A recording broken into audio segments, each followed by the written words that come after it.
Hello friends, मैं प्रमोद सिंह आप सभी का स्वागत करता हूं अपने यूट्यूब चैनल ईजीएस स्टडी में। और आज हम लोग कंटिन्यू करेंगे कारक जो खोटा में है उसका जो दूसरा सेक्शन है। इट मीन्स फर्स्ट वीडियो में आप लोगों ने देखा था, उसमें से कर्ता कारक, कर्म कारक, करण कारक, संप्रदान कारक आपको बताए हुए थे। और आज के वीडियो में आप लोग देखेंगे इसके जो नेक्स्ट 4 और बचे हुए थे वो चारों के बारे में आप लोग आज के वीडियो में देखेंगे। तो चलिए शुरू करते हैं आज का वीडियो और लेते हैं संप्रदान कारक के बाद का कारक। उस संप्रदान कारक के बाद का जो कारक है नाम है उसका अपादान कारक। और मैं अपने पिछले वीडियो में भी मैंने आपको बताया था कि करण कारक का भी विभक्ति जो है वो हिंदी में से है और अपादान कारक का भी विभक्ति हिंदी विभक्ति से है। और अक्सर हाँ क्वेश्चन पूछे जाते हैं एग्जामों में कि से पेड़ से पत्ते गिरते हैं, ज़्यादातर इस तरह का क्वेश्चन पूछे जाते हैं। इसमें कौन सी विभक्ति है, से किस प्रकार की विभक्ति है, और कन्फ्यूज़न भी होता है यहाँ। तो हमेशा एक बात का ध्यान रखिएगा कि जहाँ किसी सहारे की ज़रूरत के लिए से लिखा जाता है, जैसे मैं पेन से लिखता हूँ, तो मैं पेन से लिखता हूँ तो यहाँ मैं लिखने के लिए सहारा ले रहा हूँ पेन का। तो इस परिस्थिति में से का जो विभक्ति है वह करण कारक का है।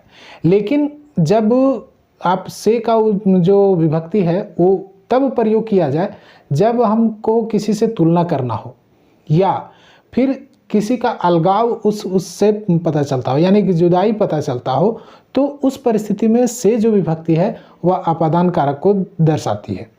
जैसे कि पेड़ से पत्ते गिरते हैं तो पेड़ और पत्ता दोनों एक दूसरे से अलग हो रहे हैं, तो यहाँ से की विभक्ति अपादान कारक है। ठीक है, तो यहाँ एक इस चीज़ को ध्यान रखिएगा। या फिर श्याम राम से बेहतर है, तो यहाँ से हम श्याम और राम का तुलना कर रहे हैं, तो से जो है वो अपादान कारक में है। ठीक है, ये चीज़ को ध्यान में रखिएगा। हिंदी में अक्सर हाँ इससे क्वेश्चन पूछे जाते हैं, लेकिन खोटा में इसका इस तरह का कन्फ्यूजन नहीं है।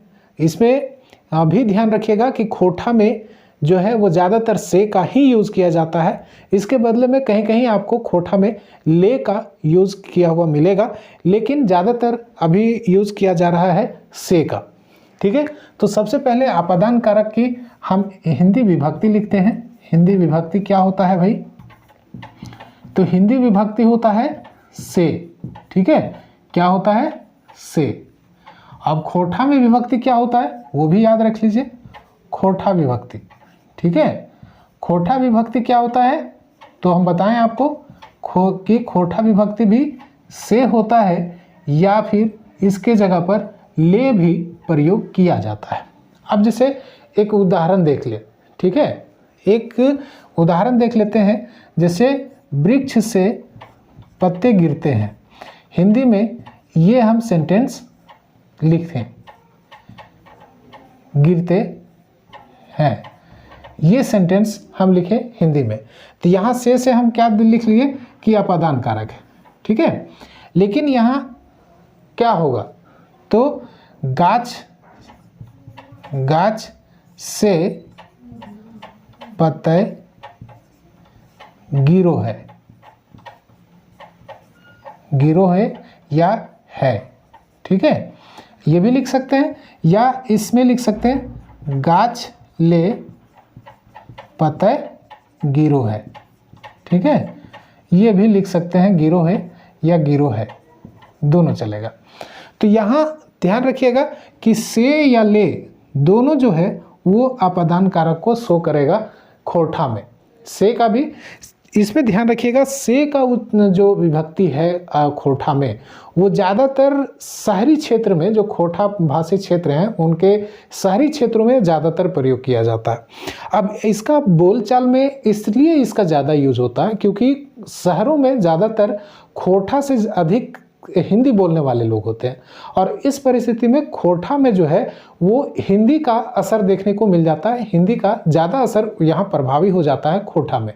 लेकिन यदि आप यही खोटा क्षेत्र के, खोटा भाषी क्षेत्रों में आप यदि चले जाएं रूरल एरियाज में, तो रूरल एरियाज में यानी कि देहात के क्षेत्रों में तो वहाँ से के जगह पर ले का उच्चारण ज़्यादा मिलेगा, ले का प्रयोग ज़्यादा मिलता है।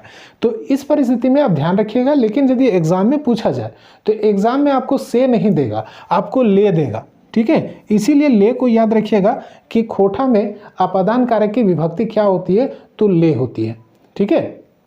चलिए ये आप रखें। उसके बाद आ जाते हैं अपादान के बाद आपको बताए थे कि कौन कौन कारक होता है। यदि कारक नहीं देखे हैं कि कौन कौन सा कारक होता है तो आप पिछला वीडियो देख लीजिए, जो फर्स्ट वीडियो है कारक का, उसका लिंक आपको डिस्क्रिप्शन में भी दिया हुआ है, और नहीं तो इस वीडियो के अंत में एंड स्क्रीन में आपको खोटा व्याकरण का एक प्लेलिस्ट मिलेगा, उसमें आपको ये उसका पहला वीडियो मिल जाएगा, ठीक है। चलिए अब इसके बाद देखते हैं नेक्स्ट दूसरा।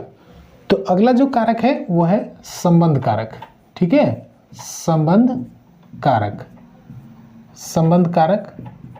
और संबंध कारक का हिंदी में क्या होता है इसको देख लें।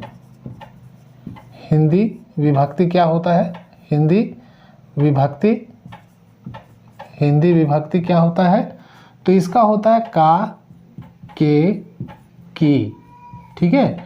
इसका विभक्ति होता है का, के, की। ध्यान रखिएगा ये संबंध को बताएगा, ठीक है। इसकी विभक्ति जो है वो संबंध को बताएगा। जैसे राम का बेटा, ठीक है, तो किसका बेटा, तो राम का। इस तरह का प्रयोग किया जाता है। तो यहाँ संबंध कारक का। अब इसमें खोटा में क्या होगी विभक्ति, उसको देख लेते हैं। खोटा विभक्ति, खोटा विभक्ति क्या होता है भाई, तो इसका होता है क्या विभक्ति होता है, कर। जैसे इसमें यदि उदाहरण लिखें देंगे तो उदाहरण के आधार पर यदि हम लें तो कर या रा का भी उच्चारण, रा का भी विभक्ति इसमें लगता है, ठीक है। रा की विभक्ति भी लगती है। साथ में यदि आपसे बात करें तो या तो फिर इसके क की भी विभक्ति लगती है, ठीक है। अब उदाहरण देख लीजिए। जैसे मोहन का घर, मोहन का घर, ठीक है। तो मोहन का घर क्या हुआ भाई, तो इसको यदि हम खोटा में बोले तो मोहनिक घर, क लगा। या इसमें मोहन कर घर, मोहनिक, मोहन कर घर। या फिर इसमें यदि आप जैसे इसमें लिखेंगे मेरा घर, ठीक है। मेरा घर हिंदी में बोलते हैं मेरा घर। अब इसको खोटा में लिखेंगे तो क्या बोलते हैं, मेरा यानी कि मैं, यानी कि हम हो गया, तो हम के जगह पर इसमें हमर, हमर घर, ठीक है। यानी कि अब यदि ध्यान से देखेंगे, जैसे उसका घर, उसका घर, उसका घर, तो क्या होगा, उसका का ओकर घर, ओकर घर, ठीक है। अब यहाँ ध्यान दीजिएगा कि कभी कभी यहाँ यदि खोटा में प्रोनाउन का प्रयोग किया गया है, कहने का मतलब है सर्वनाम का प्रयोग किया गया खोटा में, तो उसके साथ ज़्यादातर र का प्रयोग किया जाता है, क का प्रयोग नहीं किया जाता है। अब प्लूरल में कभी कभी देखिएगा हम लोगों का स्कूल, हम लोगों का विद्यालय, ये देख लीजिए आप, तब और क्लियर हो जाएगा। हम लोगों का विद्यालय, इसका यदि हम लिखें तो क्या होगा भाई, हम लोगों का, तो हमनिक, हमनिक विद्यालय, विद्यालय है ना, हमनिक विद्यालय। अब यहाँ देखिएगा जैसे हमनिक, अब यहाँ ऐसा नहीं है कि यहाँ एक आपका क्या आया, ये क्या है प्रोनाउन, लेकिन इसके साथ में क्या आया, क का। तो यदि प्रोनाउन होता है तो प्रोनाउन की जगह पर क का भी विभक्ति आती है और रा की भी विभक्ति आती है, यानी खोटा में। तो खोटा में इस तरह के यदि आप देखेंगे खोटा में, तो आपको कर का भी और रा का भी और क का भी। जैसे कर का हम आपको नहीं बताए, जैसे आप एक और ले लीजिए, गाय का घी, ठीक है। अब गाय का घी यदि लिखेंगे तो इसका खोटा आपको गाय कर घीव, ठीक है, गाय कर घीव, ये मिलेगा। तो कहीं आपको ध्यान रखेंगे कि जहाँ कर, र या क विभक्ति आएगा तो आपको ध्यान रखना है कि वो कौन सा कारक होगा, तो संबंध कारक होगा, ठीक है।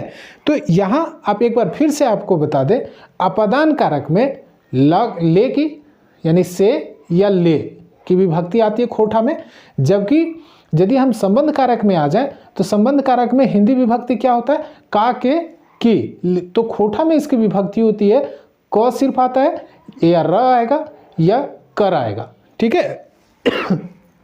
चलिए अब इसके बाद हम देख लेते हैं तीसरा, इसके नेक्स्ट संबंध कारक के बाद अधिकरण।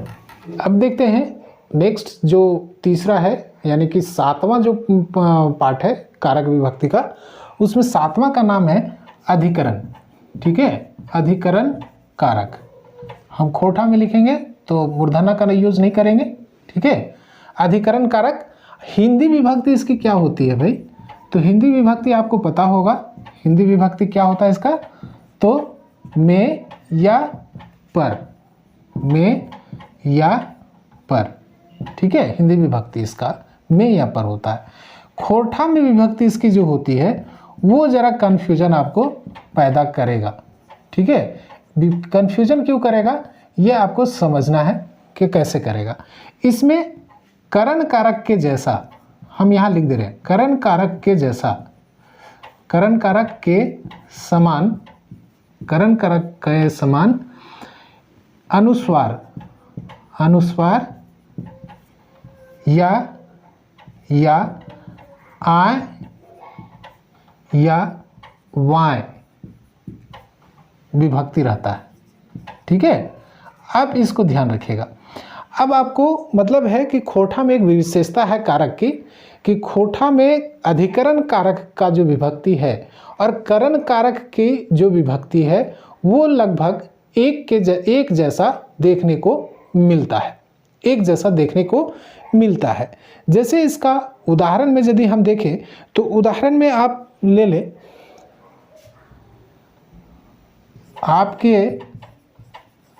आपके माताजी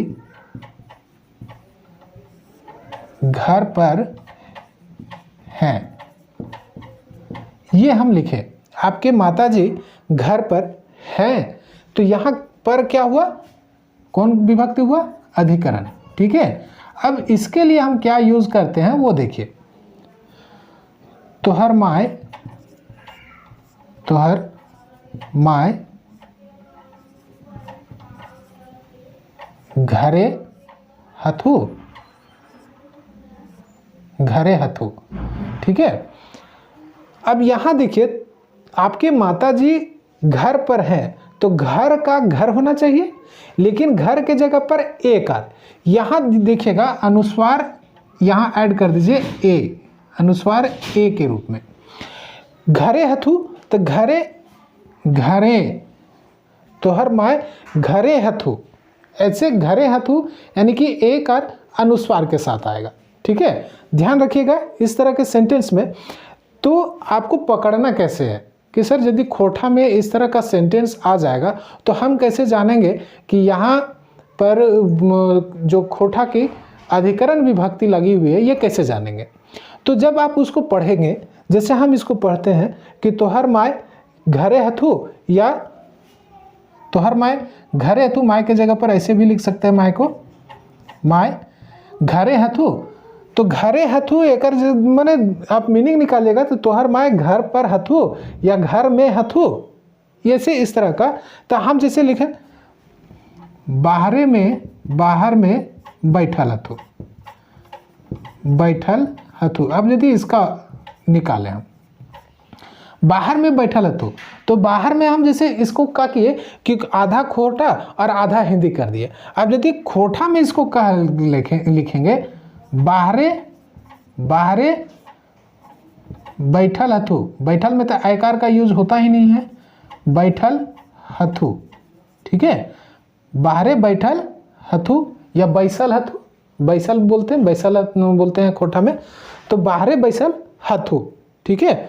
बाहरे तो बाहर का क्या कर दिए, बाहरे, ठीक है, एक आर का बाहरे बैसल हथु, इस तरह का सेंटेंस आपको मिलेंगे, ठीक है। तो इसका मतलब है यदि आप देखेंगे इस दो उदाहरणों को तो आपको विभक्ति क्या पता चलेगी कि करण कारक के समान इसमें क्या होता है कि अनुस्वार के साथ साथ में एक ही विभक्ति देखने को मिलती है जो वर्ड के साथ में लगा हुआ रहता है, ठीक है।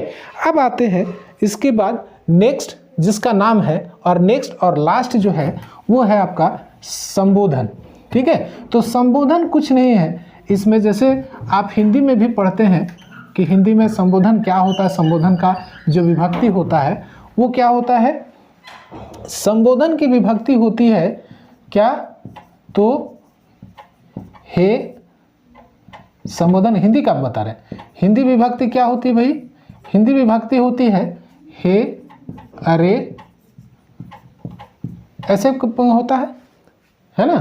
तो इसमें क्या होता है, खोठा में विभक्ति बहुत ही आसान है जो आप हमेशा यूज भी करते होंगे, हो, अगे, इस तरह का आपको मिलेगा कि जैसे अरे बाबू कहाँ जा रहे हो, कहाँ जा रहे हो, ये सेंटेंस आपको मिल गया कि हिंदी में। अब इसको कहाँ इसको लिखेंगे हम खोठा में तो क्या बोलेंगे, अरे बाबू के हो बाबू कहाँ जाए रहल ही, हे हो बाबू कहाँ जाए रहल ही, या अरे बाबू, अरे भी यूज करते हैं खोठा में, अरे बाबू। यही यदि लिखे अरे ए बेटी स्कूल जो, स्कूल, ए बेटी स्कूल जाओ, ऐसे हम हिंदी में बोले, ठीक है। तो इसमें क्या खोठा में क्या बोलेंगे, तो आगे, बेटी यदि छोटी है तो उसको बोले आगे नुनू स्कूल जो, ठीक है, खोठा में आगे नुनू स्कूल जो।